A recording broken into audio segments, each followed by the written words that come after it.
I am Jeffrey Nam, President of Apcu, and your moderator for this afternoon. We will start today's forum by asking our Vice President, Felix Guanzon, to give the invocation.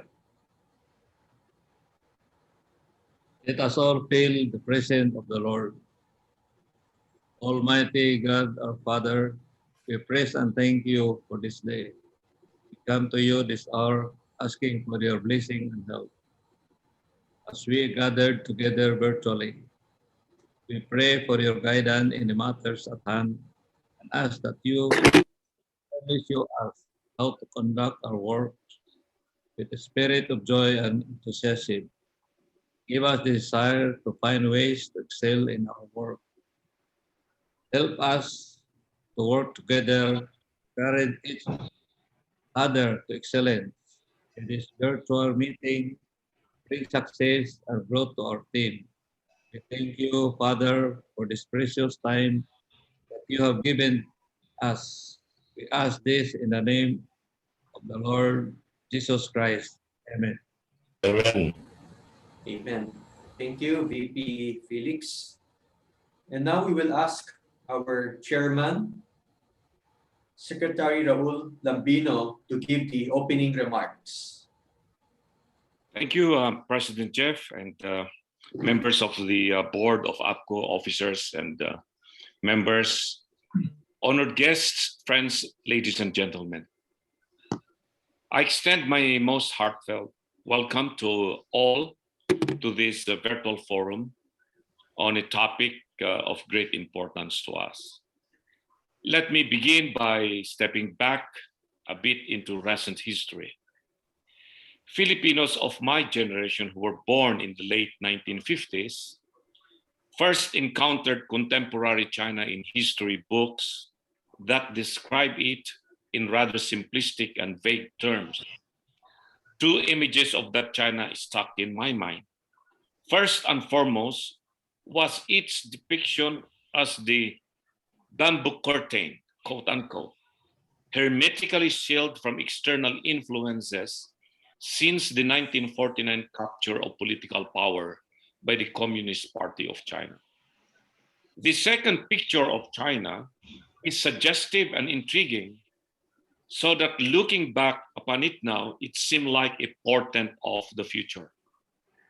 For no other reason than its sheer geographic size and its outsized population, it was called the sleeping giant, but a giant in what human endeavor or achievement we did not have even the faintest idea. But united by communist rule after experiencing what has been described as a century of humiliation, quote unquote, China in the last 4 decades did wake up, remarkably so, and in a way so stunning that is a scene no parallel in our time.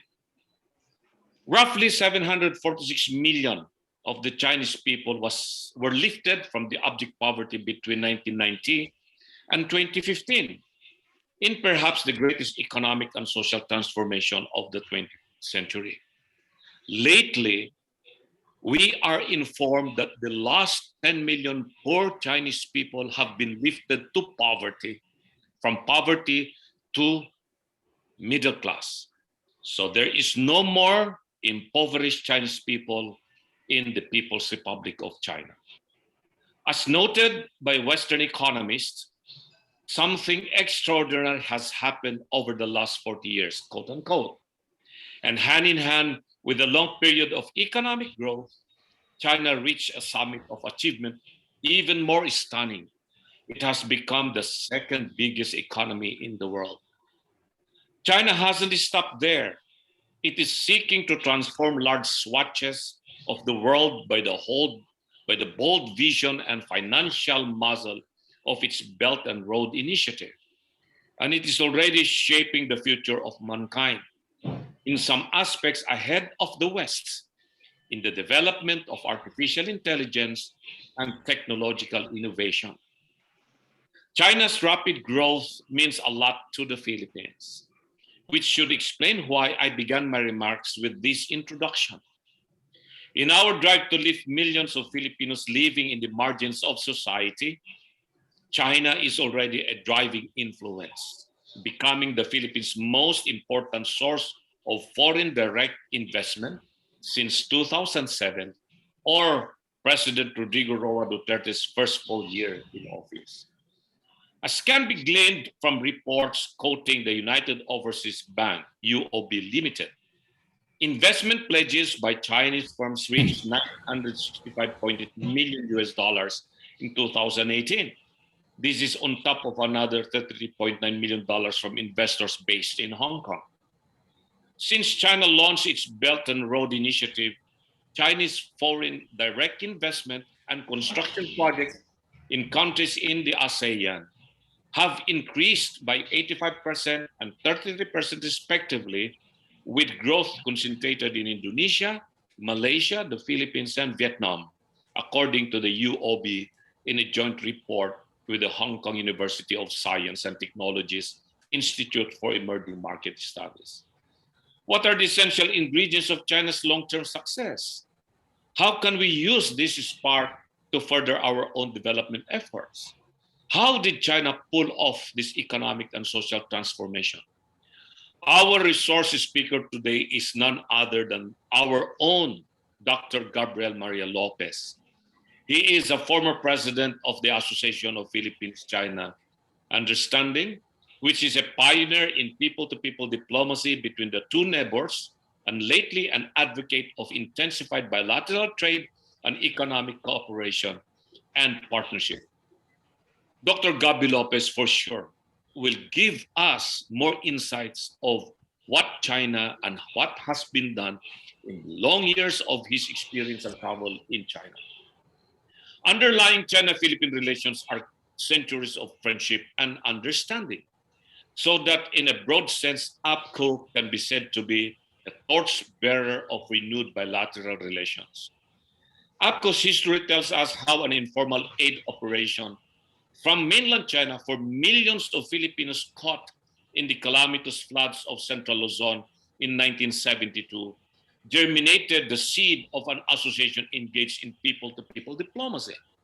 I remember what my good friend, Anthony Joseph Violago, AJ Violago, who is now sick and recovering from COVID, he told me about this story, that during the hard times in the 1970s, China came to the rescue of the Philippines by providing very cheap rice to our Filipinos. And it is the family of AJ Violago that caused the importation of this rice from China. Without that Chinese importation of rice, there would have been trouble during that time.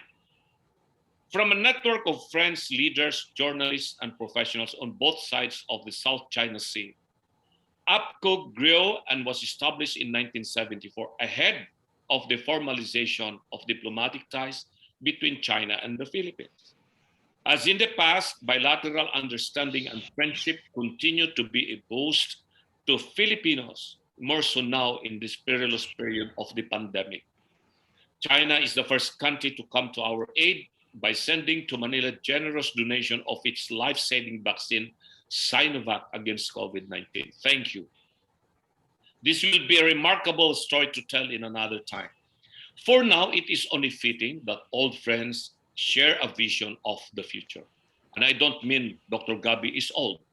And this we find in our common desire for partnership and closer cooperation to advance the goal of development that leaves no one behind. On this very reassuring note, I reiterate my heartfelt welcome to all to this virtual forum. Thank you. Thank you, Chairman Raul. And now, to introduce our esteemed guest speaker this afternoon, we will now call on our Vice Chairman, Sixto Benedicto. Good afternoon, everybody. Ladies and gentlemen, allow me to introduce our guest speaker for today. He has been with Apcu since day one. Apcu was created. Our guest speaker today studied AB Humanities in Ateneo de Manila University, Master in Environmental Planning in UP, Certificate in Government Management in UP, and Doctor of Philosophy in Urban and Regional Planning, also in UP. UP is a University of the Philippines. He also attended international notable events such as Conflict Management Program of the Harvard University and leadership programs of Coverdale Organization and Stephen Covey Institute in the US. He is a licensed professional regional, rural, urban planner and is an educator servant at Ateneo de Manila University and pamantasan ng lungsod ng Maynila, Holy Angel University, and Enduran Colleges, and National Defense College of the Philippines, teaching public management and business management subjects. Today's speaker is the chairman of UP School of Urban and Regional Planning Foundations, an occasional planner at Team Palafox. He is also a trustee, an advocate for Philippine Trade, Fair Trade Inc., also an advocate of Global Belt and Road Initiatives for Development, Governance and Entrepreneurship for Peace and Cooperation Everywhere. It's called Global Bridge to Peace. Ladies and gentlemen, it is with pride and honor that I introduce to you our speaker for today, one of the pioneers of Apcu, a trustee from 1975 to 1983, and from 2016 to present, our past president, Dr. Gabriel Maria, as we fondly call him, Gabi J. Lopez. Let's welcome. Gabi. Thank you. May I start, Mr. President? Sure, go ahead. Okay. First of all, maraming salamat, Mr. Chairman, for delivering half of my lecture. And also to Vice Chair Noy, whose father was one of my mentors in the early Apcu. Kaya I'd like to start by dedicating this lecture to our departed advocates and activists of Apcu, which included, of course, our dear President Rene Velasco, our past trustee George Maviera, another past president, Josie Hoya Baldovino, some co-chairmen in the past, Domingo Cham, the father of Jess, Seferino Benedicto, the father of Noy, and then Adrian Cristobal, and then painter Jose Hoya. And I will not forget also Salvador Lopez, who was also a diplomat, as well as Ceres Alabado, the first acting chairman when Apcu was formally organized. So Raven, can we put our presentation, please?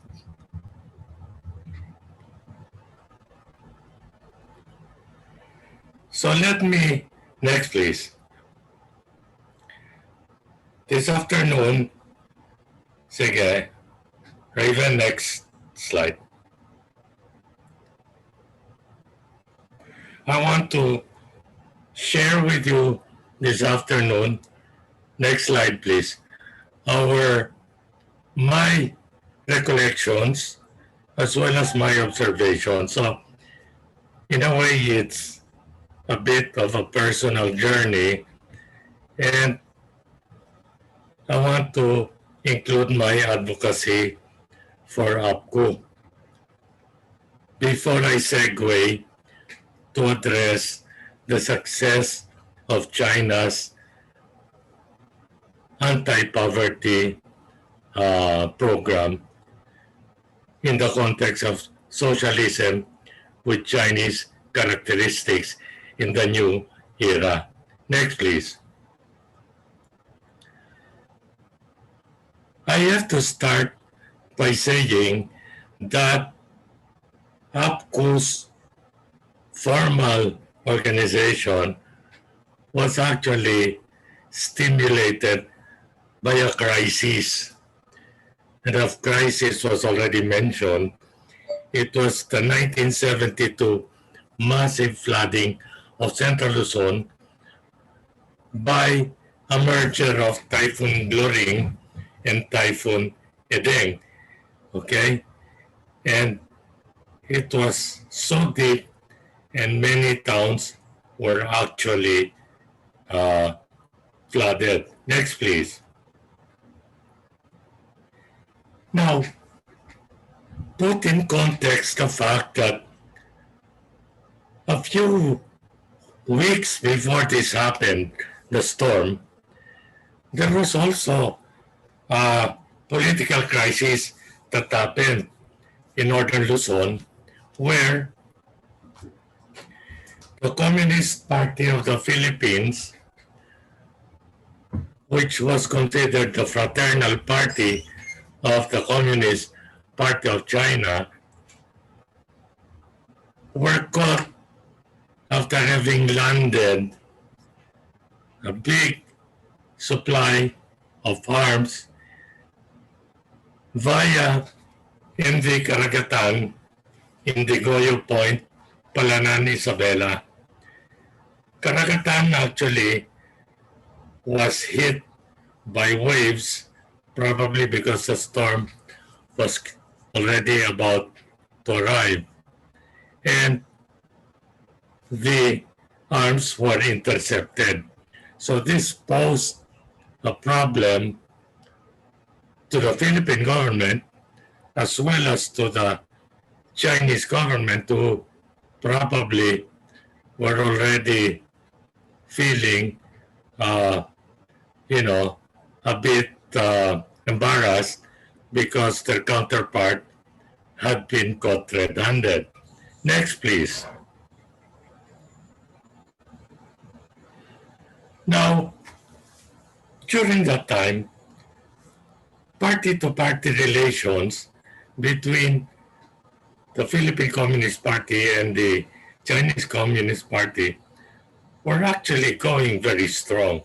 As a matter of fact, the year before, there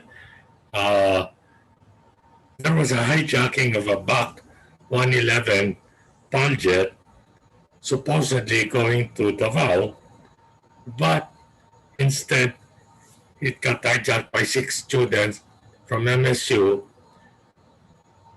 diverted to Hong Kong, and then onward to Canton. Now, normally, hijacking in China would have gotten the hijackers the death penalty, but they were allowed to stay as political asylum seekers. However, the jet was allowed to return to Manila and then resume its flight to Davao. So, notwithstanding this tension between the government of the Philippines and the government of China because of the arms shipment and because of the accommodation of the hijackers, and also because of the quiet allowing of certain student leaders identified as leftists to stay in China, notably among them now our ambassador to China and Jimmy Flor Cruz, who later on became CNN director, and Eric Bacolinaw, who then became NBC director, no, ABC, I think, because it was Chito became NBC director. Notwithstanding that, during the great floods of 1972, China still responded to send assistance to the Philippines. Now, the big problem was there was no diplomatic relations. So, they had to have a creative way to send the assistance. Next, please. So here, some progressive Chinois and Filipinos were able to get the message from China that they wanted to send ayuda. So creatively, they coursed it to the international and Philippine Red Cross organizations. They arrived in Manila, the assistance, on August 30 aboard the MV Anting with 20,000 bags of rice, canned goods, medicines, blankets, valued almost at 450,000 US. Also, interestingly, at the same time, the Kuomintang Taiwanese government, with whom the Philippines was still in official relations, also sent its ship, the Haiti, with almost about the same amount of ayuda. Next, please.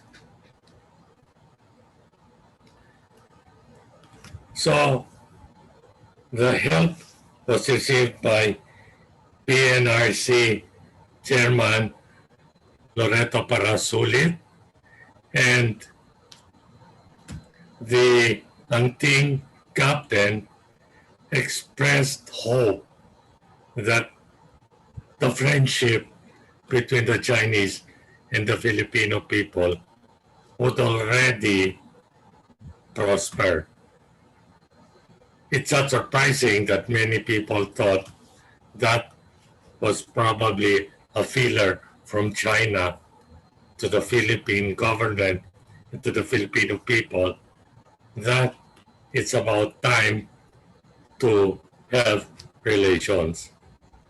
So that was actually the first icebreaker, which was followed by minor events like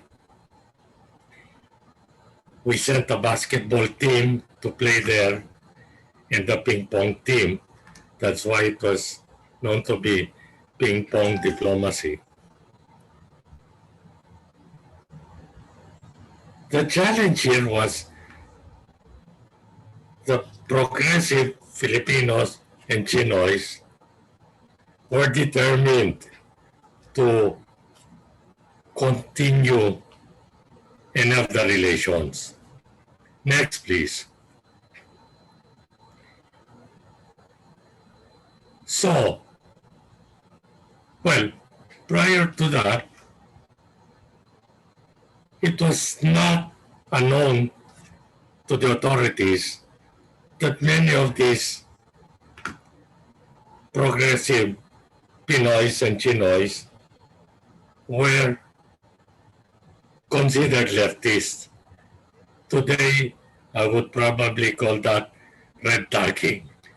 But during that time, it was very hard for those individuals because, as we know, the Yu Yitong brothers were supportive of the pre-Apcu group, were even jailed for their own activities. But nonetheless, the originators of Apcu, and mind you, I was not part of that. I was a few years later, but they took efforts to formally organize Apcu, get a Securities and Exchange registration. So the filing was on January 7, and on May 7, there was a official SEC registration of Apcu as a cultural and non-government organization promoting exchanges in education and culture. Now, this happened before Mrs. Marcos went to China and before President Marcos went to China the year after to witness the formal diplomatic relations established. Next, please. So in 1974, Madame Imelda Marcos went to China with Senator Bongbong, and it was interesting how she charmed the ailing Chairman Mao and even Premier Zhou Enlai, who had just undergone a medical operation, even decided to welcome and meet her at his hospital premises. That was a gesture of what we already know as warm welcome.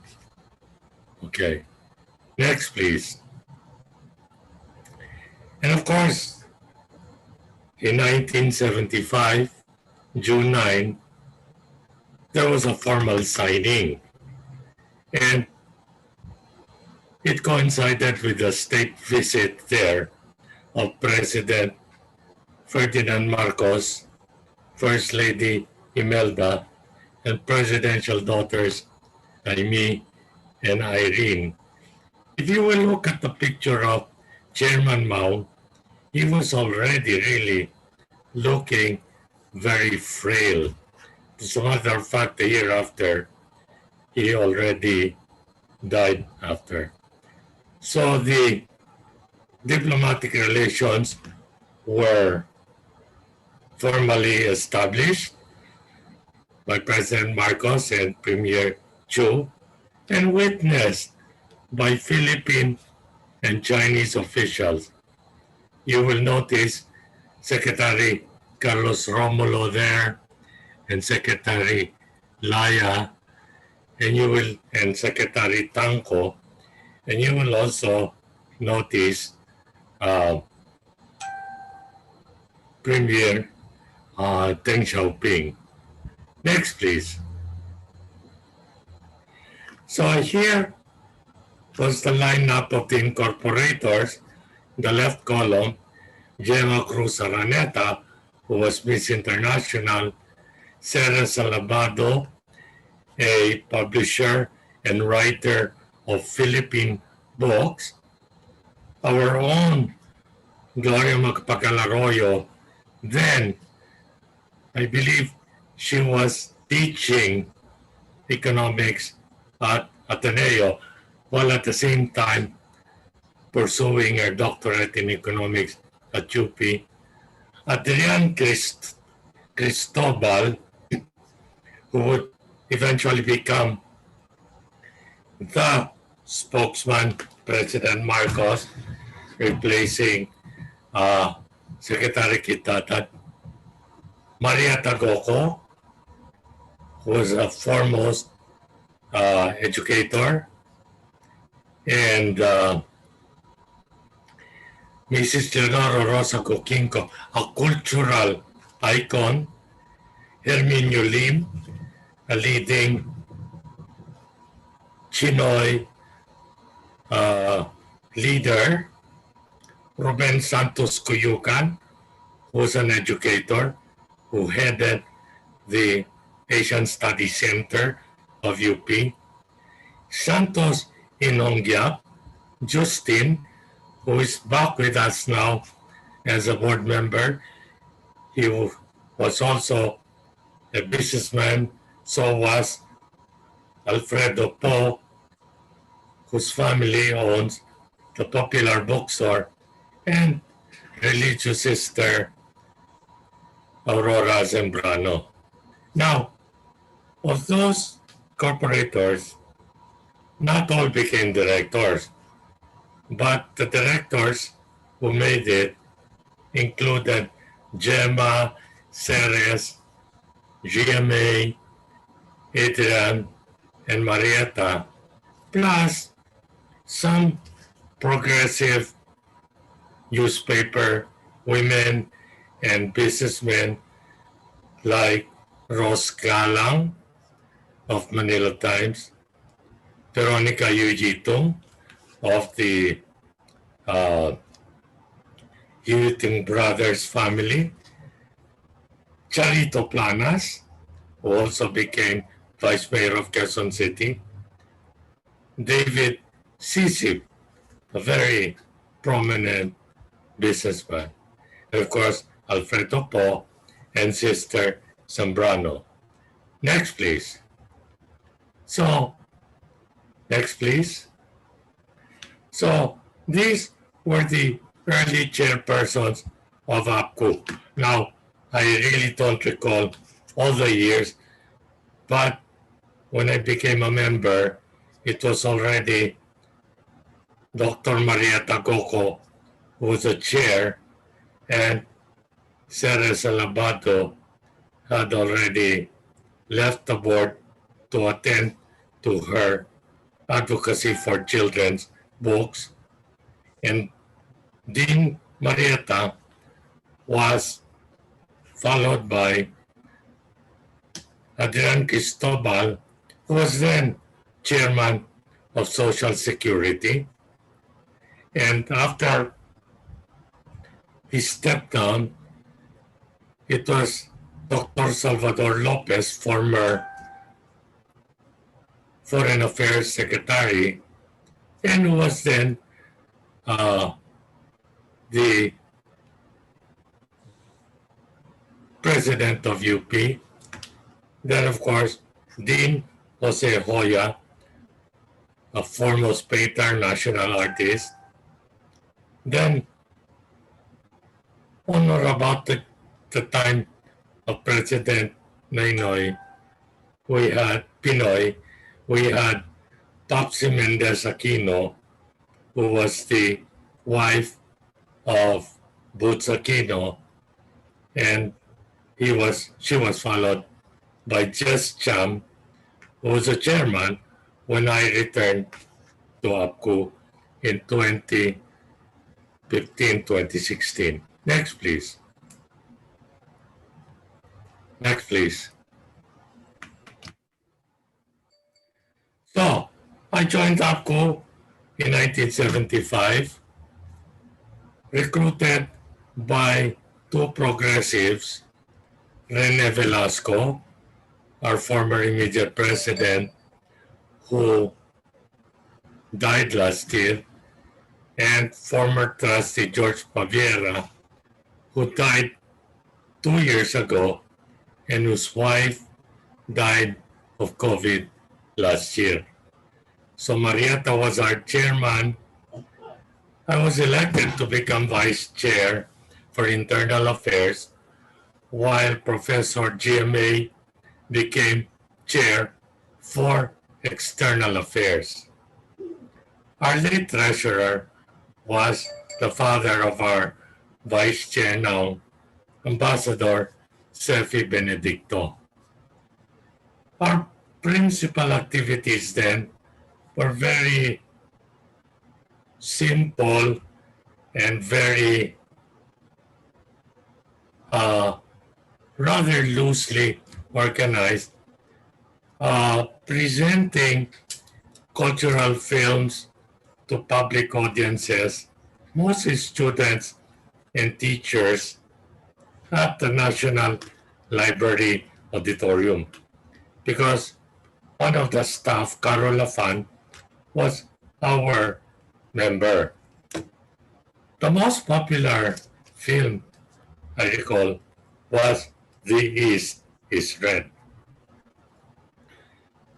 Then we had occasional fundraising, and there were seasonal troops from China sent by Yushe, and I could just remember the Chongqing acrobats and then the Wushu athletic martial arts group. Now, because of the generosity of our sponsors, mostly Chinoy businessmen, we were also able to launch the Apcu Reader, which was a collection of news about China with interest and announcements of events. And we distributed that to the members and to some schools. Next, please. Now, in 1977, October, Yoshe invited a big delegation to China. The president then was President Wang Pingnan. And our two members there who are still with us now at the board was Chairman Emeritus Chairman and myself. Now, it was really a major trip to boost the knowledge about China and the relations. We had 5 members of the media.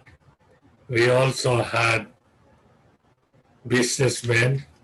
We had academics.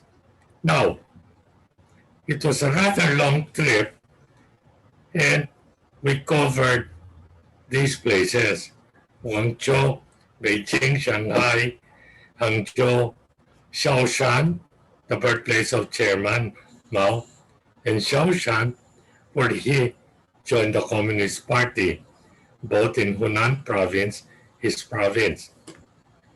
One of the interesting side trips we had in Beijing was visiting the commune of Dajai, because at that time, Cultural Revolution, there was that exhortation from the Gang of Four to learn from Dajai, the commune. So there, we had Chairman Maria Tacoco as head of delegation. It was the year after Chairman Mao had died, and after the Gang of Four had been hosted. So it was a very crucial time. We were received by the Vice Minister for the Ministry of Culture, Wang Chen, at the National People's Congress. And later, after the visit, he got promoted to minister position. But then that ministry was merged to become Ministry of Culture and Tourism. Next, please. So this was our delegation before. And you can see Chairman GMA, second from the left, in the upper picture, and she is second from the right, second row in the left foreground picture. And there was me and Chairman Marietta speaking with the Vice Minister. Next, please. So after that, we started becoming more active. We organized other special groups to China. And in 1981, with a small delegation of urban and regional planners from the Philippine Institute of Environmental Planners, visiting Shanghai, Beijing, Zhenjiang, and Jiangsu. In 1982, Dean Hoya, before he was then a vice chairman, brought the children of Chairman Cristobal to Shanghai, Beijing, Xi'an, and Guangzhou. As a matter of fact, we experienced a very long overnight train ride from Beijing to Xi'an, and during that time, there were no bullet trains yet. It was the old trains. In 1983, Yoshe became more, PR-oriented. So they sent 3 contemporary artists to the Philippines and 3 chefs to inaugurate the Lotus restaurant of Manila Ramada Hotel of Taipan, John Gokong Wei. And we exhibited the paintings at the lobby. I researched these, artists, and apparently they have gotten more famous and have become popular in Europe. One of them, as a matter of fact, moved to France and died in France in 2015. Next, please. In 2013, I went to the US, so I left Apcu because I worked for an international consulting firm. So I have no contact with Apcu, although during my 8-year stay there, I did meet up with our interpreter during our 1977 visit to China. He was already the political counselor at the Chinese embassy in Washington, D.C. And also one time, I got a message. The chairman, Jose Hoya, he was already chairman, was on his way to New York from Washington, D.C. after a meeting with some museums here. So I quickly met him at the Union Station. Next, please.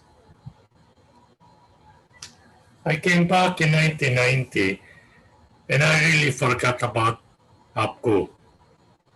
But I still did China-Philippines work, but not for Apcu. In 1993 to 1996, my business partner decided to bring ice cream, American ice cream, to Guangzhou and offer it in the fast food outlets of Mr. Leong. There were about 5 fast food outlets serving fried chicken. So that was one venture. And then I also accompanied some American visitors to go to Shanghai and Beijing. But my biggest activity then was to join a UNESCO-sponsored forum on cultural enterprises in Jusaigo in Sichuan just after the big earthquake. And it was amazing how they were able to restore many of the destroyed villages.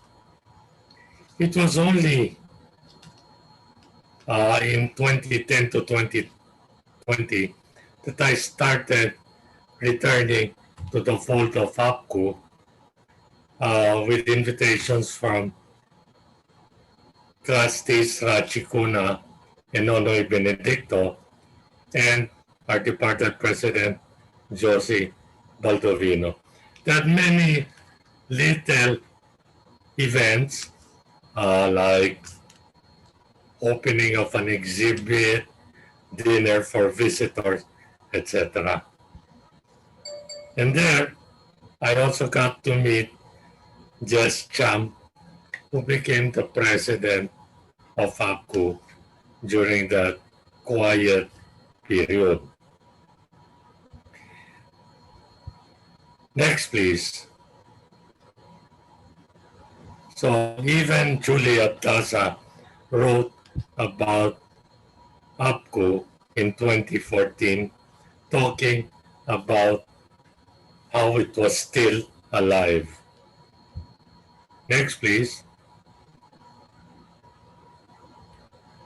Now, 2015, 2016, I was invited to temporarily serve as an interim president by George Baviera and by Rene Velasco. And so, while I was not elected, I accepted and did some work. That's how I got back into Apcu until in 2017, during the election, where we elected then Congressman Gloria Macapagal Arroyo as our chairman.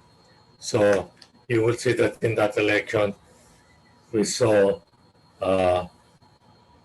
he was in a trustee, Chairman Raul Lambino, George Favira, Ramon Casiple, Rachikuna, and myself. Next, please.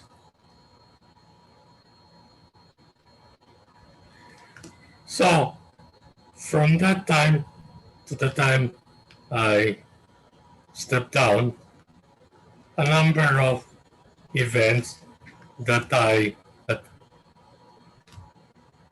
gave attention to. With a chapter in Baguio, and one of their members, Ramon Chan, is still alive. They were all inducted to their new board in November 2017. Also, during that time, we had some visitors from China, notably Sichuan delegation, the Shenzhen University officials, the head of the Secretariat of the China-ASEAN Mayors Forum, the Beijing Vice Mayor, and the Beijing People's Association for Friendship with Foreign Countries, which brought artisans and performers for the 2018 Spring Festival here. Now in 2015, our Executive Director Pete Arce and Trustee Pete Lavinia attended the annual meeting of the China-ASEAN Friendship Association heads with Yushe. And then in 2016, both Nonoy Benedicto and I were supposed to attend the same meeting, but there was a severe snowstorm in Beijing, and I also got hypertension, and I was not allowed by my doctor to travel. In November 2017, a small delegation was led by Chairman GMA to sign a memo of understanding with Yushe, and the delegation included Professor Renato Velasco, Executive Director Pete Arce, businessman Danny Chong, and myself. And in 2018, at the first China-ASEAN Youth Conference in Chengdu, which coincided with the annual China-ASEAN Heads meeting, I escorted a team of 5 student leaders. And a few months after that, our Chair Emeritus and incoming Chairman Raul Lambino attended the China-ASEAN Mayors Forum in Ningguangsi, where I also spoke on urban planning. Next, please. So the pictures here will show. Next, please. Raven, next, please. So our visit to Beijing, we were received by Vice Chairman Changba Pongkuk of Tibet, Vice Chairman National People's Congress. We also, by the way, were met by high officials from the Chinese Communist Party and also from the Chinese People's Association, CPFA, International Foreign Affairs. The highlight of that trip was a memorandum of understanding signed between myself and President Li Shaolin on November 7, 2017, where we recognized we needed people-to-people exchanges for culture. We also needed LGU exchanges, and we also need trade exchanges. So, whereas before in 1974, it was just plain sectoral groups. Now it was the whole of society being invited by China, and Apcu was going to be one of the instruments, and that's why during the term of Chairman Lambino and President Velasco and President Jeffrey Nang, there have been more exchanges going on. Next, please.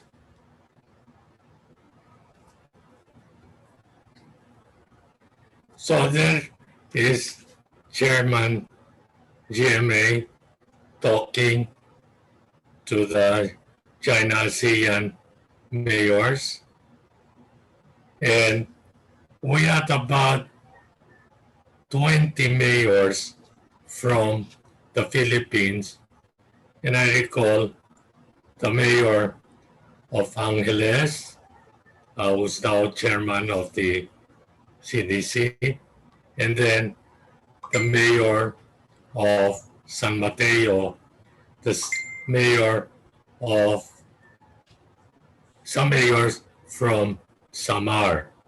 Okay. And on the right pictures, we have the traditional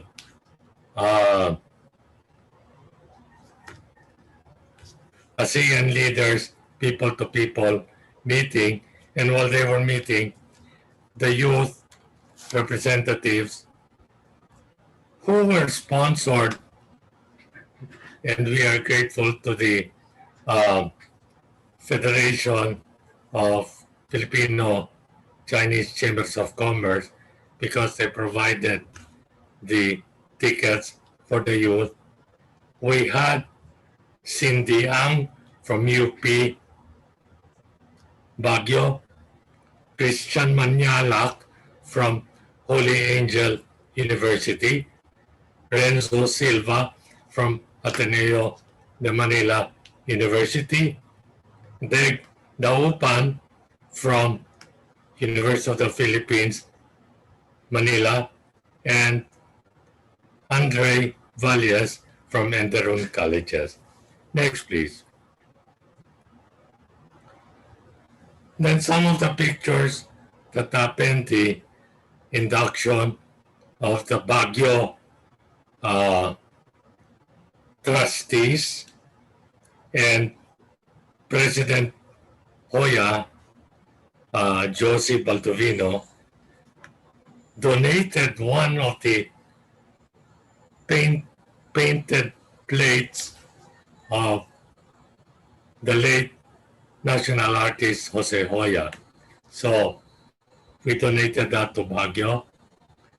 On the left picture, on the left down, are the Shenzhen University officials. They came to the Philippines at the height of the typhoon. So we had to, Pete Arce and I had to meet them impromptu at their hotel. And then at the right,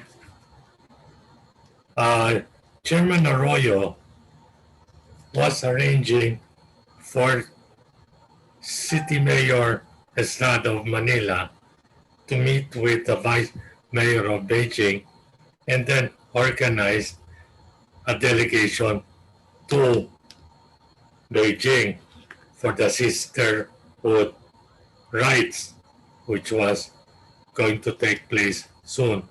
Unfortunately, that did not materialize. In that picture also, we see the late Senator Tessie Aquino Oreta, who died last year of cancer. Next, please. And my final picture for my, second to the last, we had a big delegation of cultural group from Beijing to celebrate Chinese Spring Festival here on the 2nd to the 5th of February. And the delegation is with Chairman Arroyo and some of the performers, with some of the Apcu officers. The events were held at Ateneo, at the SM Clark and the Conrad Hotel at the Mall of Asia. Next, please. The last picture that I want to leave is the induction of the new officers, which included our chairman now, Raul Lambino, and our president then, Rena Velasco, but is now succeeded by President Jeffrey now. So these are the trustees of Apcu now. So that is my cuento. And now I'd like to go to to the anti-poverty movement of China. Okay. So I call this, I don't even want to call it lecture, but I want to call this a sharing, China against poverty. Next, please. Next, please. Now, mind you, I lifted several slides from three sources because they were the clearest that spoke about Chinese movement from poverty to prosperity. The first one is from Fan Xiaochan, who is part of a council group on poverty alleviation. The second one, and that first one talks a lot about rural poverty. The second source, which was written for Asian Development Bank 2013 by Lu Mai and Yu Chen Po of China Development Research Foundation, focuses on the cities. And finally, the last one reverts back to rural poverty, but then again disperses it with urban poverty that has been solved. Okay, next please.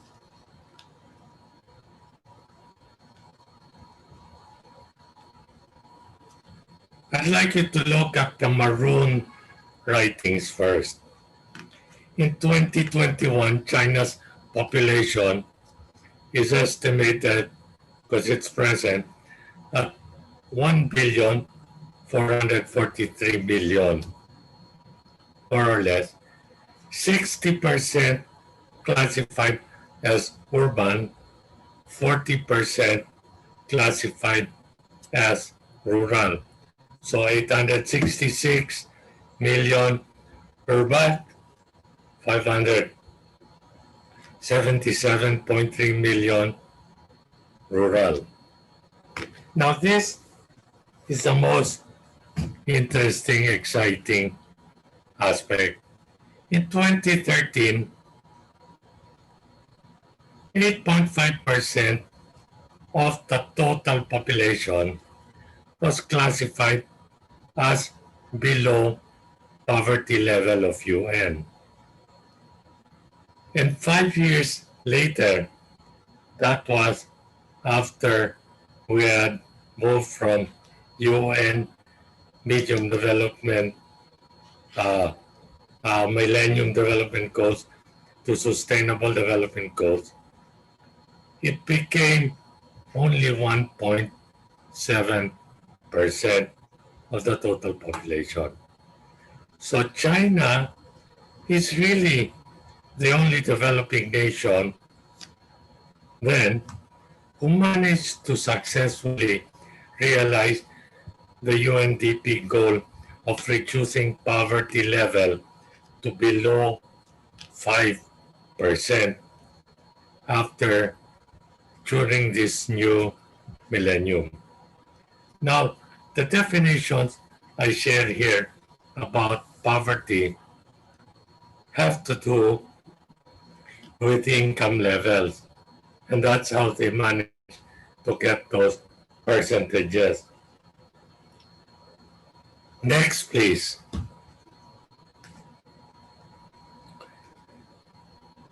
Also, in the context of the world, poor countries were always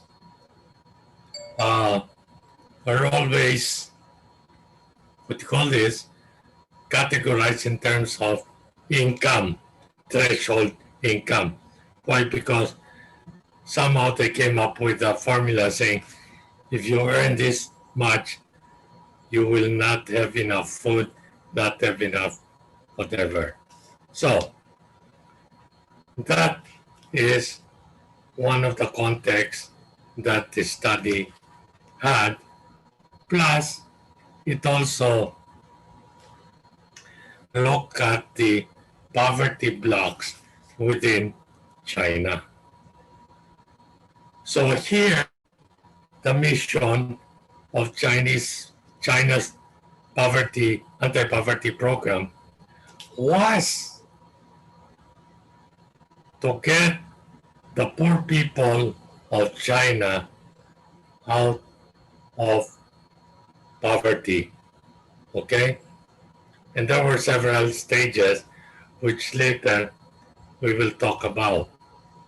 Okay, next please.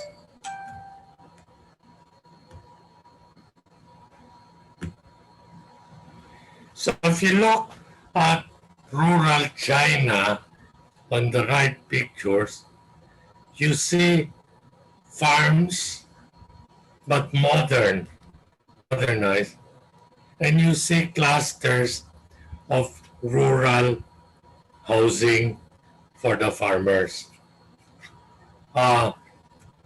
If I were to think I was in the Philippines and looked at the housing, I would say they were high-end housing.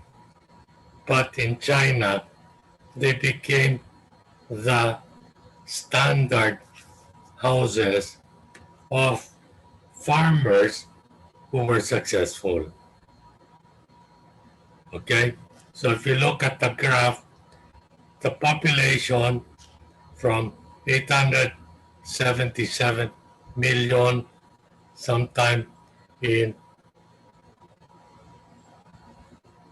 1985 going down to only about 56 million in 2015. Next, please. So some more data supported by pictures. Again, these are all pictures of rural China. And I inserted 2 books that talk about rural development, societal development in rural China, and rural development in transitional China. So in terms of world poverty, you can see in the lower right table that in absolute terms, we're talking about hundreds of millions. And I mean, I cannot fathom how to deal with hundreds of millions. But later on, we will see. Next, please. Next. So there, looking at indices or indicators from development index books, particularly United Nations, you can see that the parameters they use to determine human development, basically life expectancy, infant mortality, under 5 mortality, adult literacy, maternal mortality, and access to improved water, you can see how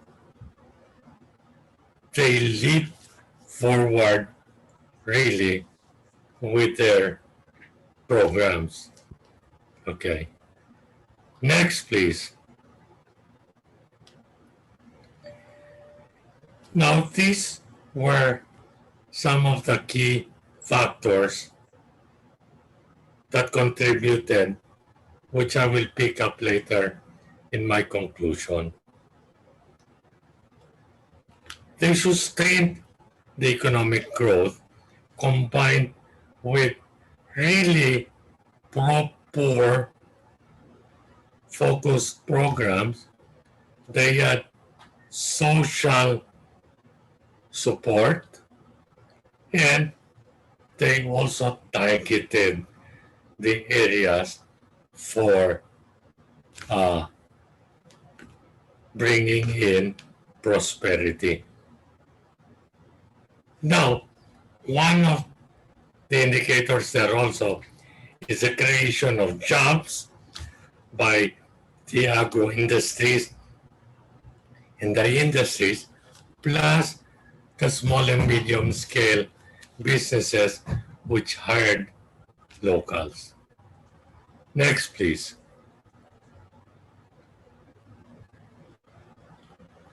So here in table 3, we can see again the numbers that attest to China's escape or extrication from poverty towards prosperity. Okay? Particularly if you take a look at the last row of the table, the numbers of poor people still in the poverty line. Now, a quick digression.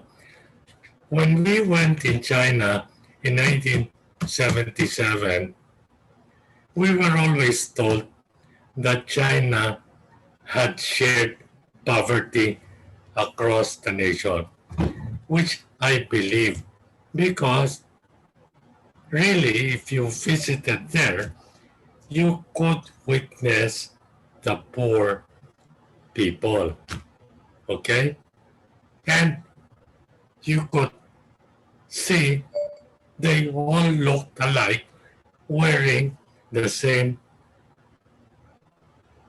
type of Mao jacket that everyone was wearing, except in colors. The armed forces were green and the civilians were blue and black. Okay, next please.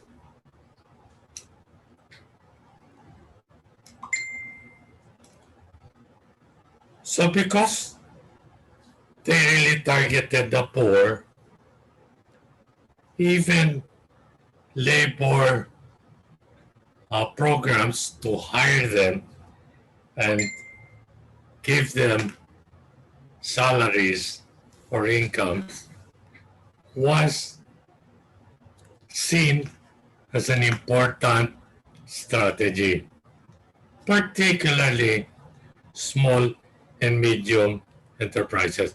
When you say small and medium, it would refer to 50 and above employees per enterprise. Okay.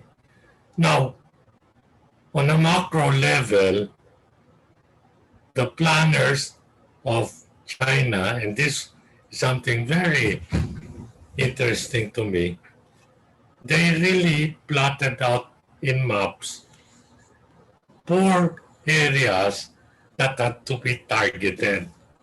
So regions, particularly in the West, particularly the Xinjiang province, the Uyghur region, was recognized to have massive poverty. So a lot of the strategies for development meant investing in infrastructure to stimulate small, medium, and large industries in those target areas. Next, please. So that's the rural area. Now, let's go to the urban areas. Now, China's urbanization is one of the fastest in the world. Why? Because the cities attract people from the rural villages. And they come to the cities to get jobs and eventually to live there, to become entrepreneurs, etc., etc. So in 2008, 11% were urban poor. Okay? Now, again, another side digression. In urban planning now, I've proposed to my colleagues at Palafox to always use no longer an urban rural continuum, but a urban continuum, rural to urban. In between, there are various degrees of rural urbanization. That way, you capture areas which are more modern, which are less developed, etc., etc. Next, please. Next. So here, again, you show are some statistics about rural and urban balance of the population. Okay. Now, I guess what I may be referring to as the urban population would be the 2.6% floating between the rural areas and the big cities in those provinces. Okay. Next, please. So, in the urban areas, challenges were to be sustainable and to be equitable, meaning to say, to provide as many job opportunities for income generation, but also to provide enough Doctor, urban Doctor, amenities such as maybe housing, memory enhanced. housing, Memory enhanced. Yeah. and I was the one to introduce. housing and social services. Next, please.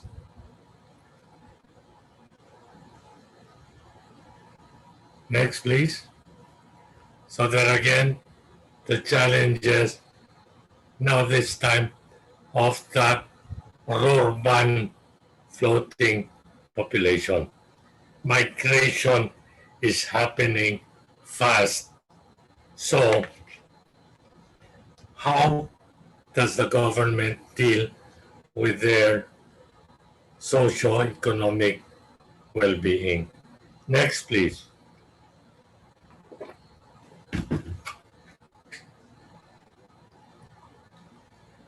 So these are the strategies or the pillars to achieve rural and urban poverty alleviation. Number one, development-oriented poverty relief. So it's like our 4Ps, pangkabuhayan, our 4Ps. Number two, improving social welfare system to cover particularly health and education and welfare of the citizens. And three, it should be human capital investment. Investing in infrastructures for humans, naturally such as housing, health centers, hospitals, transportation, etc., etc. Okay? So that gives me great delight to call it their version of urban comprehensive integrated planning and development. Next, please.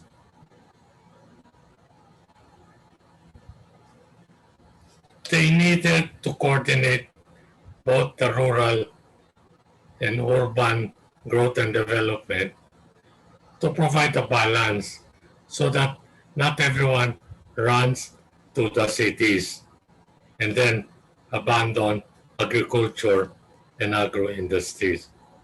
So their programs are, their development programs also look at locating where to put investments in new industries, in agricultural industries, etc. And to me, one observation is, it seemed to me this was China's version of 4Ps CCT program of the Philippines. Pangkabuhayan, pangpagkain, pangkalusugan, pag-aaral. Which in one of the dissertations of my students, she called this the fifth P, prosperity. Next, please. So let me now go to some major learning and takeaways for us. What are the key successes and failure factors to consider? So since China was founded in 1949, they've been through so many, I think, internal challenges.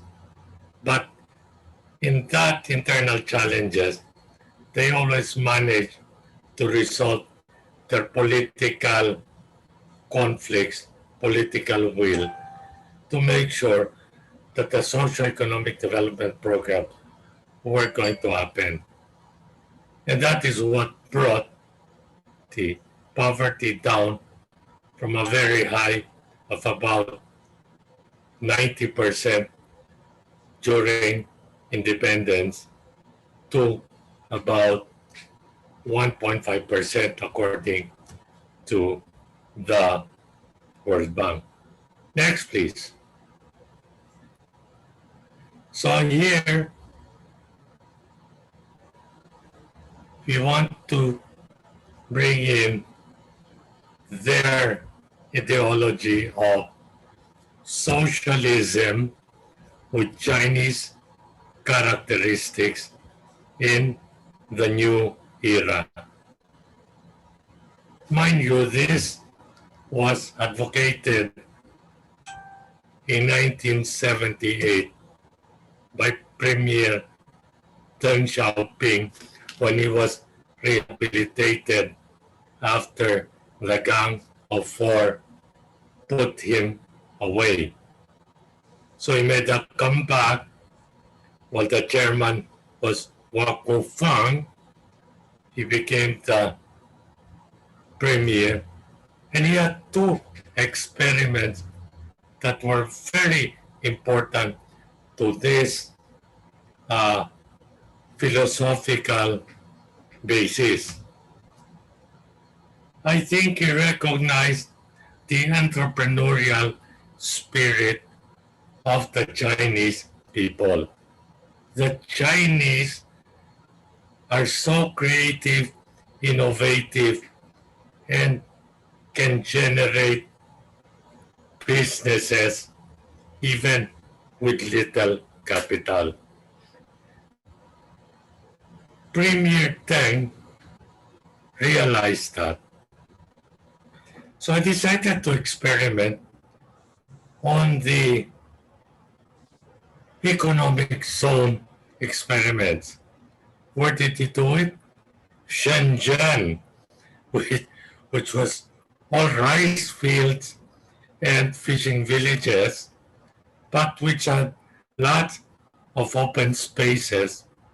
And then experimented also in Shanghai across the Pudong River, which was also all agricultural lands. Next, please. So with those experiments, what happened was that what China experienced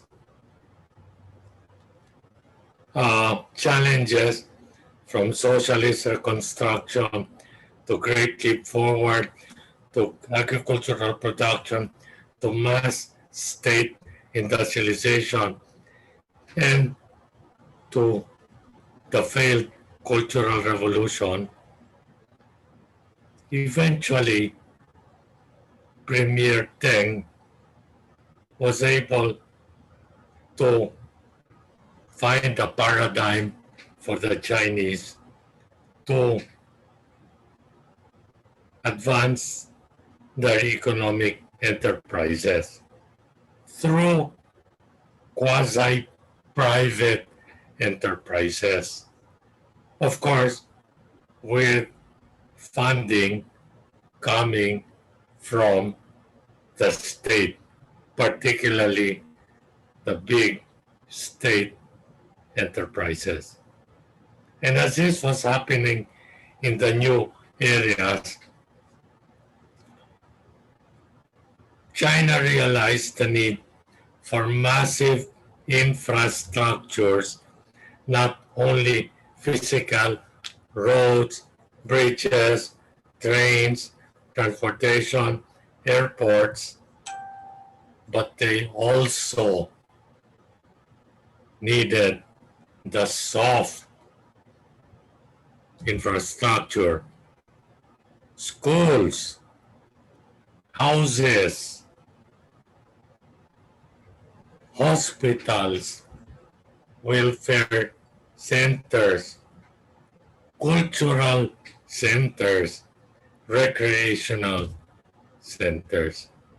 So that was part of their comprehensive paradigm. Next, please.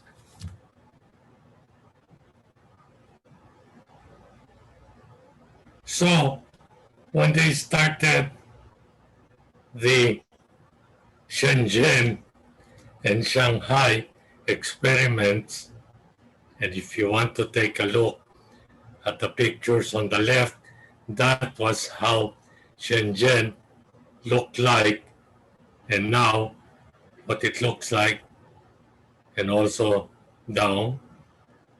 I remember Shenzhen during my first visit, rice fields and fishing villages.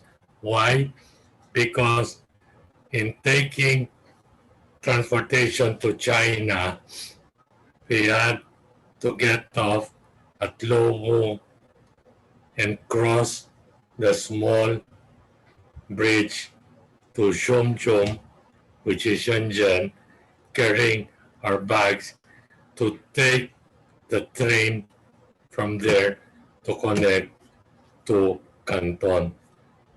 So if you take a look at the left, in less than 4 decades, you could see the booming of Shenzhen, which is also the competing with Shanghai in being the high-tech hub of China. Next, please.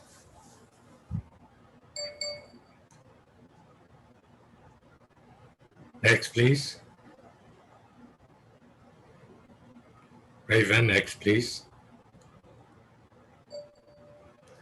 So there we are. Development. No, go back first. Development was targeted into areas to create to create a virus of growth and development.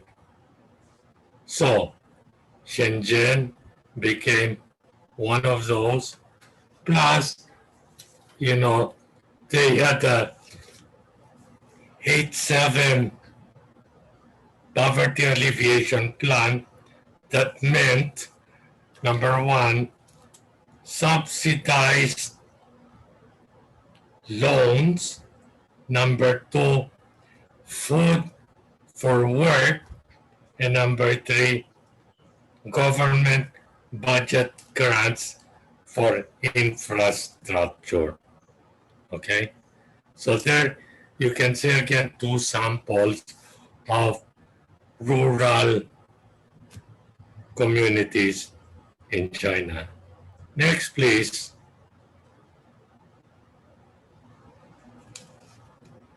Our next. So, this has now become documented in what is known as socialism with Chinese characteristics, where also the development paradigm integrates economic, social, political, techno-scientific, and physical infrastructures in one platform. You cannot just do it sectorally as a cylinder, no? So I'm always asked, is this still socialism? Is this still communism?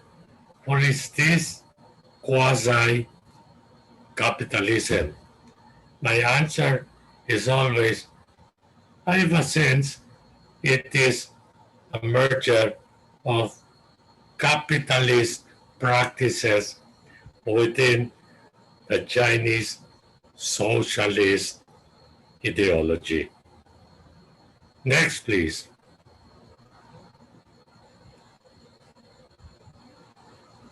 So if you take a look, part of the solution also was sharing by the rich regions and cities with the backward and poor regions and cities, sister cities arrangements.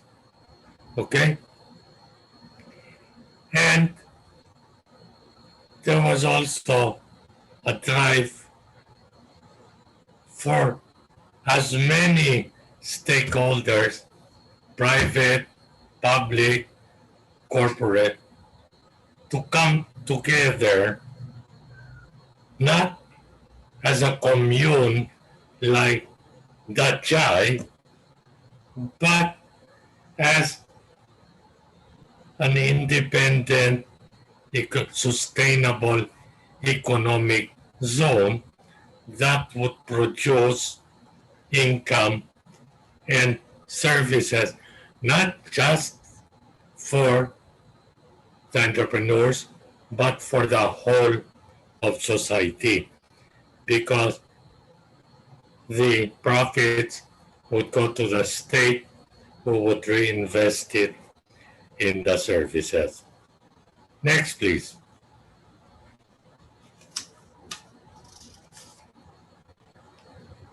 So, one of their social strategies was to empower the people with training, education, so that they become self-sustainable and self-reliant. And poverty alleviation did not mean just removing poverty so that they could enjoy life. Poverty alleviation meant restructuring society so that citizens can have access to income generation either as employees or as entrepreneurs, and have access to social and economic services and investments of the state. Next, please. So this is the last slide. The all-round development I was talking to meant you just cannot invest hard infrastructure, roads, bridges, trains. You needed to help people become educated, to become healthy, to become happy in the recreation and cultural areas. And how did they do this?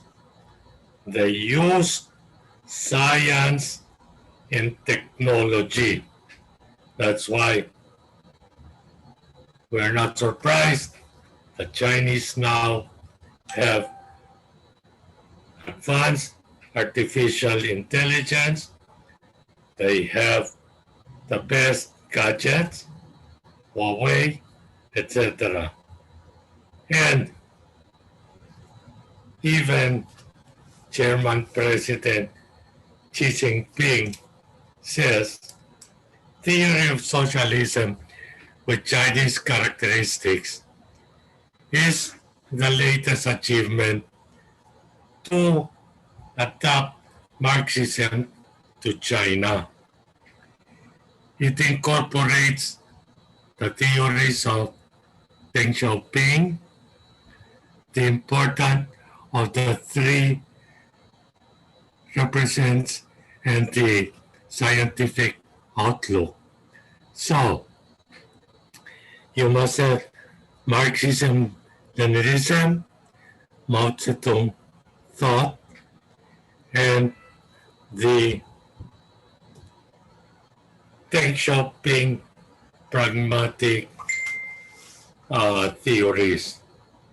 So my own summary of lessons are: development must be scientifically grounded on theoretical basis and thoroughly planned for.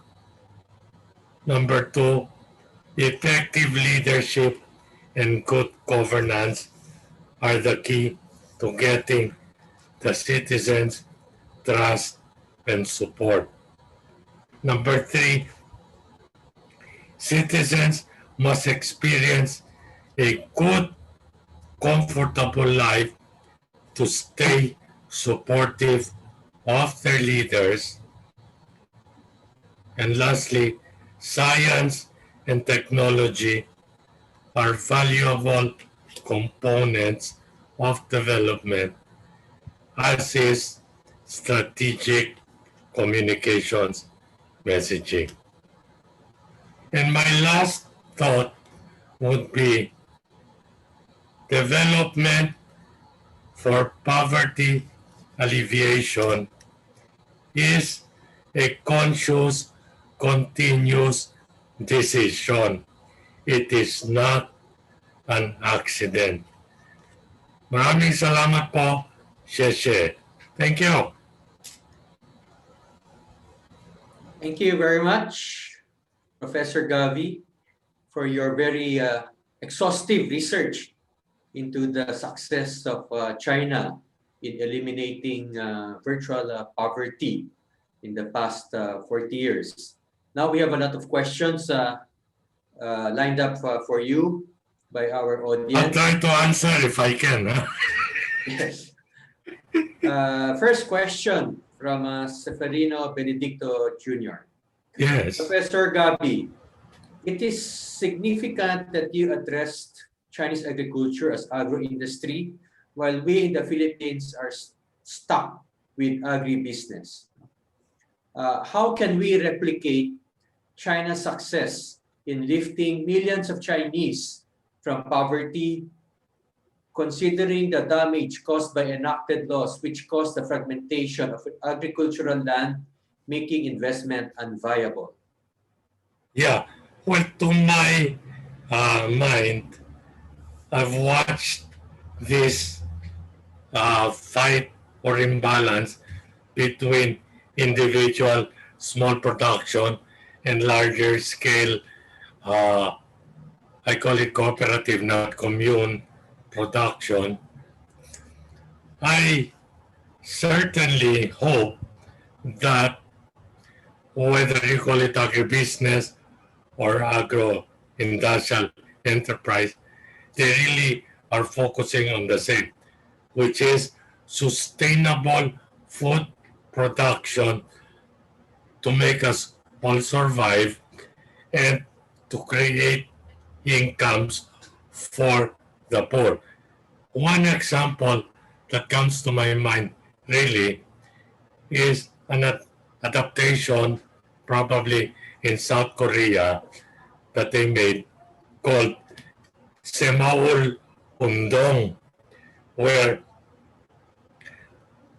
they kept properties still private, but they were able to provide the platforms for cooperativization, and therefore they were able to invest in machinery, in better technology, and in better seeds for production, and better marketing also. Thank you. Okay. Thank you, Professor Gabi. Can I remind the audience to please put your questions into the chat room? We will read your questions. From Nora Diaz, amazing rebound for China. Do you think the form of government made difference in their economic growth? Obviously, yes, but if I were to see your next question, pwede ba yan sa Pilipinas? I think my answer will be, pwede if we have disiplina and order, in public order.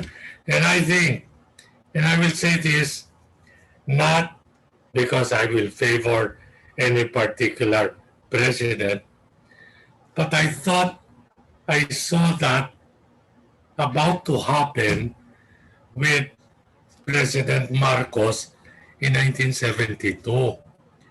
Kasi in my other researches, President Marcos, President Park Chung-hee, and President, what do you call this, of Singapore, Lee Kuan Yew, they had a common mind of renewing the paradigm for development.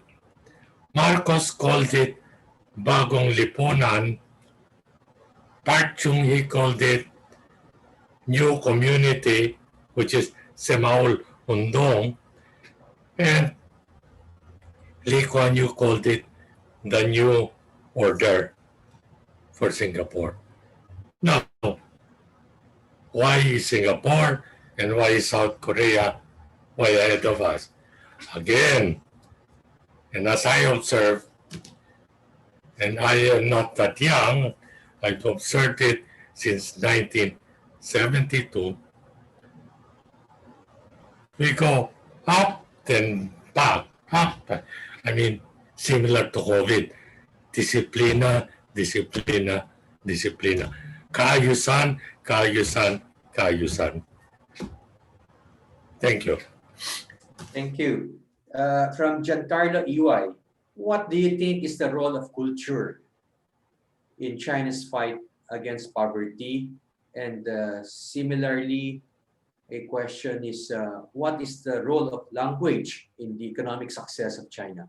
Okay, I like that question very much because, in case you don't know, I am very pro culture. I've been working in cultural agencies. I always tell my students culture is the soul or the spirit of a nation. So, therefore, we need to go back to the basics of our soul. What are the basics?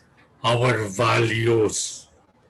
Our values of respect, our values of uh, industriousness, our values of learning to solve problems with creative solutions. We need culture badly to develop the spirit of the Filipino entrepreneurship, but we also need culture to unite us and to bring harmony to us. So that is my language. Uh, Language is important. That's why I think in China, although there are many hundreds of dialects, there is one national language which is spoken and understood by all, which becomes the binder of that spirit, of that soul of the nation. Tayo rin, we have Filipino, although some will not accept that. They say it's a, whatever, we need national language and a strong national culture. Thank you. Thank you, Professor Gabi. From Peter Tiudavina, our director from Davao, what were the roles of the state planning and local Communist Party of China organizations in eradicating poverty in China? Brother Pete, malaking-malaki ang role nila. First of all, I think you have to understand, while we call it Communist China, not everyone is communist. It is so hard to become a Chinese communist. Okay?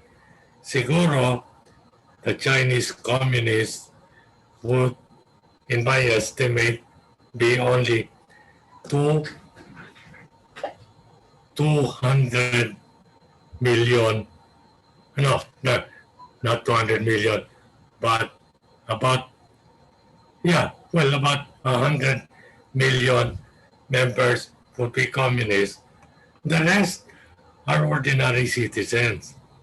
Now, the communist part of China is so entwined with the public administration system of China. It is what provides the culture of governance. It is what provides also the party discipline. If you do not toe the line, halaka, you are arrested or you are kicked out of the party. So, I believe that the Communist Party and their organs in the local governments are all part of that big system that was able to create the change once the big boss, the chairman, would say, let's move, let's move, let's move. So there was immediately a follow-up. Now the people who are not communists, well, part of their culture is respect of authority, and those in authority are the Chinese communists. Thank you. Thank you. Next question from Ana Uy. What do you think are the most important factors, for example, economic, political, and cultural, in China's success in uplifting its poverty situation? You know, as was mentioned in the last PowerPoint, it was the holistic development. You cannot be, oh, ito, culture ka lang, ito, economic ka lang, ito, social ka lang, ito, political.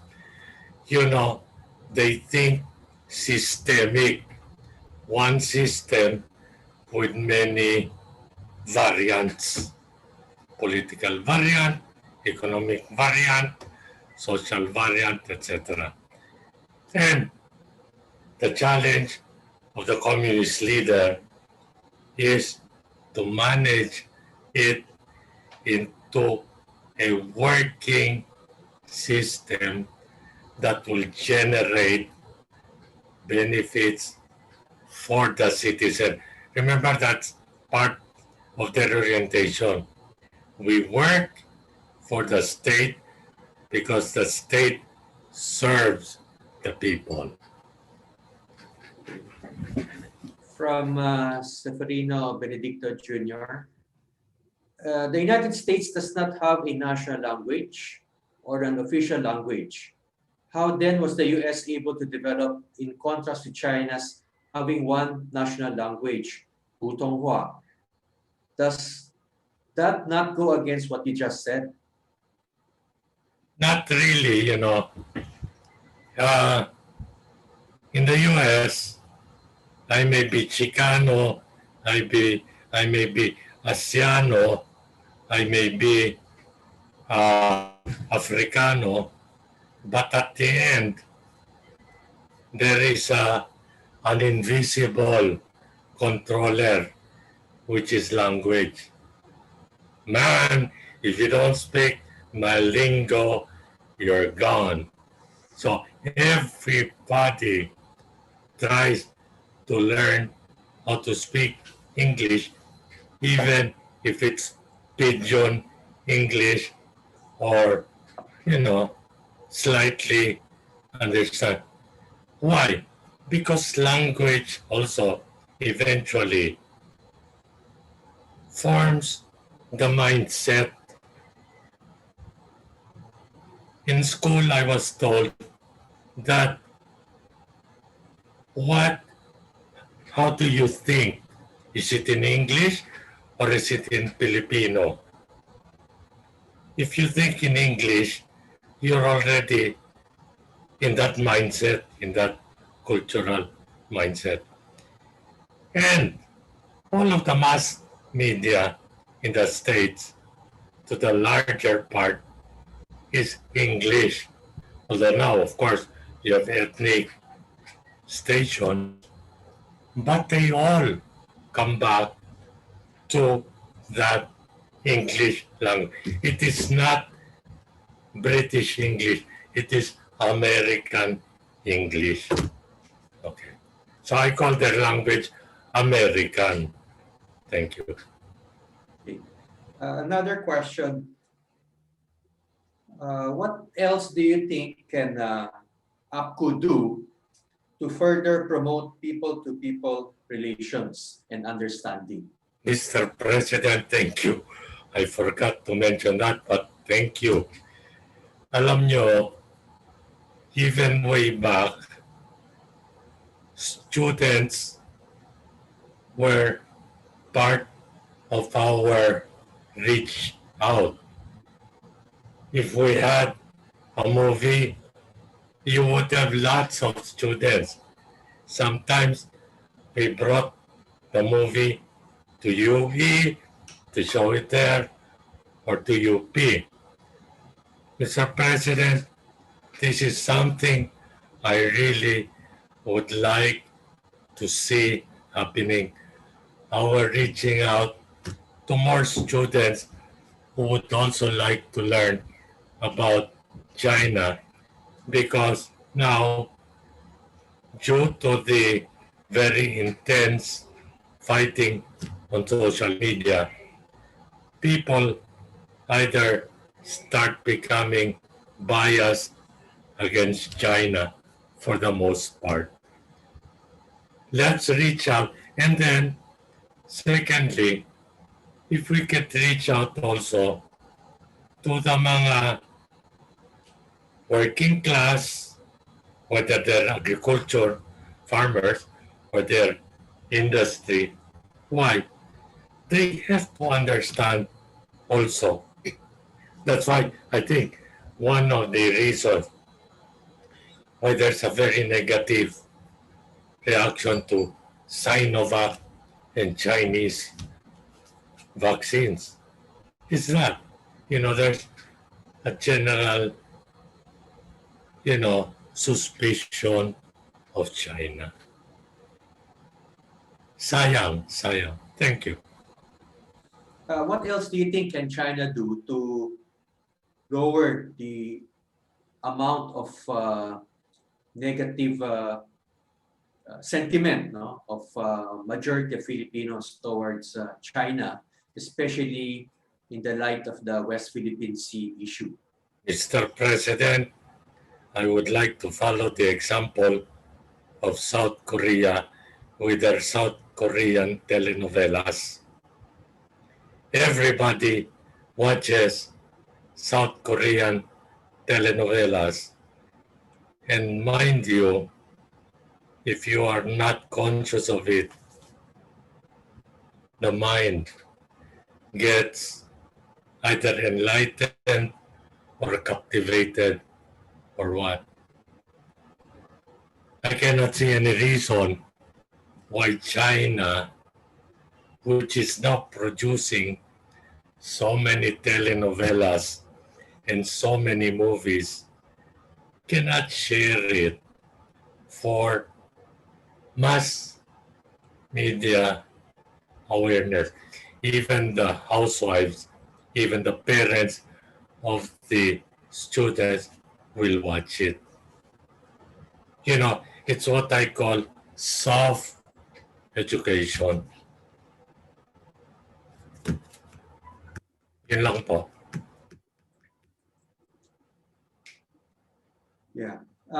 Since your first visit to China in 1977, and then after that you've visited China so many times the past 10, 15 years, no? What are your personal experiences or thoughts of the difference that China has made the past 35 years? Okay. To be honest, when we got there in 77, we were seen with sort of awe and respect because, due to them also, no?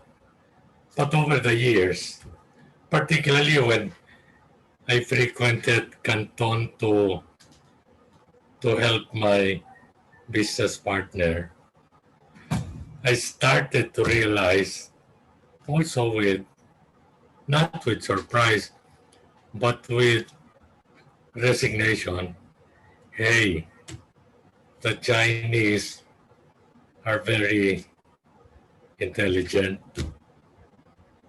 They quickly have their own system of, analyzing a problem and solving the problem. So that's one. You cannot fool them. Okay. Secondly, I noticed there is so much prosperity now in China. People can afford the real expensive things, not the fake ones, which I saw a lot of in the 1980s. Yung mga fake, no? But now, they really sell the real ones and they can afford it. And people are so prosperous eating outside and so on. The only thing I noticed also was the Chinese have become more vociferous. And I think that's part of the culture when you're with the Chinese. In other words, for me, they become louder. They speak loud. No? So I notice that. And more assertive. Sometimes, even if you're in line, they will go ahead of you. But if you politely tell them, excuse me, there's a line, they will go to the line. Okay. So basically, it's the material wealth that they've accumulated. And whereas before there were no cell phones, now you see the Chinese with 3 or 4 cell phones. Okay. So basically that's it. Yeah, perhaps one last question from Geoffrey Balse. How popular and studied is Dr. Sun Yat-sen compared to Mao, Marx, and Lenin? Perhaps another way of phrasing it is, are the communists in China still communist or perhaps more capitalist already? Very good question, because I've always been asking that. My own observation, and up to now my conclusion, is they are the communists are communists. Okay? The non-communist Chinese are Chinese citizens who follow their government, which happens to be communist. Now, the role of the founder of China, si Sun Yat-sen, he is well revered, he is well respected. And from my own limited readings, I think he also had a sense of some socialist principles to make China become a great nation when he founded the Republic of China. No? So, I'd like to say that Chinese communism is pragmatic but still scientific. What do I mean by that? They will allow for changes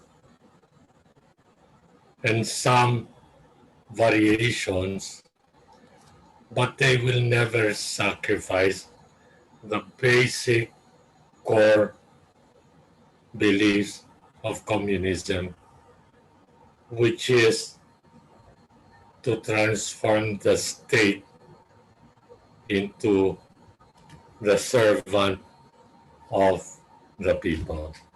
I still believe in that, and I think whatever criticisms I've read against the Chinese leaders as being behaving like Westerners and living very rich lifestyle, I tend to believe, because I've quietly talked with a few of these communist leaders. I think they are sincere, and they would like to see China become successful the same way as I and you and Chairman Rahul and all our members of Apcu would like to see our Philippines get ahead, become a first world nation. I think that is our desire. I think that that is also their desire. And I like exchanges with them, but of course, there are not very many opportunities. Hopefully, if we could invite some of their young ideologues to talk to us, that would be really something. Salamat po, Mr. President. Salamat, President Gabi, for your sincere and kind thoughts. And now, I would like to give the closing remarks on behalf of Congresswoman Baby Pizarro, who could not join us this afternoon. She could not come in to our Zoom forum. In behalf of Apcu board and members, we are thanking everyone for joining this 9th forum of Apcu. Thank you, President Gabi, for this heartwarming lecture on the formative and early stages of Apcu and your observations of the anti-poverty successes of China that all of us attendees have learned from you. May God bless your kind heart for continuously sharing your expertise for the welfare and well-being of both countries, the Philippines and China. Magandang hapon at ligtas tayo sa kapahamakan na kumakalat na COVID-19. Thank you everyone for